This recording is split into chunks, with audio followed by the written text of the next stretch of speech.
శ్రీకాకుళం జిల్లా ఎచ్చెర్ల మండలం సంత సీతారాంపురం పంచాయతీలో పశు విజ్ఞాన బడి కార్యక్రమాన్ని నిర్వహించారు. ఈ కార్యక్రమానికి ముఖ్య అతిథిగా డిడి డాక్టర్ జగన్నాథరావు పాల్గొన్నారు. ఈ సందర్భంగా మాట్లాడిన ఆయన పశువులు గొర్రెల పెంపకం చేసేవారికి అవగాహన కల్పించడం జరిగిందని తెలిపారు. వాళ్ళు పాటిస్తున్న స్థితులు ఏంటి, యాజమాన్య పద్ధతులు ఏంటి అనే విషయాలు తెలుసుకొని వారికి పలు విషయాలు సూచించడం జరిగిందన్నారు. పాడి రైతులకు శాస్త్రీయత జోడించి కొంత విజ్ఞానాన్ని తెలియజేయడం జరిగిందని తెలిపారు. ఈ కార్యక్రమంలో సుమారు 25 మంది రైతులు పాల్గొనడం జరిగిందని, వారు పలు విషయాలు అడగడం జరిగిందని జగన్నాథరావు పేర్కొన్నారు.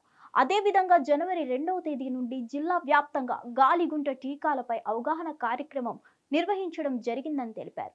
4 నెలలు దాటిన ప్రతి పశువుకు గాలిగుంట టీకాలు వేసి వ్యాధి బారిన పడకుండా పశువులను రక్షించాలని కోరారు ఆయన. అందరికీ నమస్కారం అండి. ఈరోజు ఎచ్చెర్ల మండలం పశు విజ్ఞాన బడి అనే కార్యక్రమం పాడి రైతులు మరియు గొర్రెలు మేకల పెంపకదారులతో కలిసి ఒక సమావేశం ఏర్పాటు చేసుకున్నాం. ఇందులో ప్రధానంగా ఈ గ్రామంలో కానీ పరిసర గ్రామంలో కానీ పశువుల స్థితులు ఏంటి, వాళ్ళు పాటిస్తున్నటువంటి యాజమాన్య పద్ధతులు ఏంటి తెలుసుకొని తద్వారా ఆయా రైతులకి కొంత శాస్త్రీయత జోడించి ఆ రైతులకు విజ్ఞానం చేయడం జరిగింది. ఇందులో సుమారుగా ఈరోజు 27 మంది రైతులు పాల్గొన్నారు. అందరూ కూడా వాళ్ళకున్నటువంటి చాలా డౌట్స్ అన్ని అడగడం జరిగింది.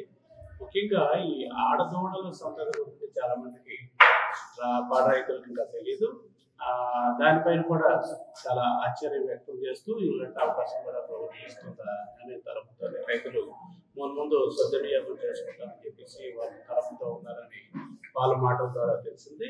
ఇకపోతే ఈరోజు ఈ నెల 2వ తారీఖు నుండి జిల్లాలో ఉన్నటువంటి అన్ని గ్రామాల్లో కూడా ఈ గాలికుంటి వ్యాధి నిరోధ టీకాల కార్యక్రమం కూడా ప్రారంభించాము.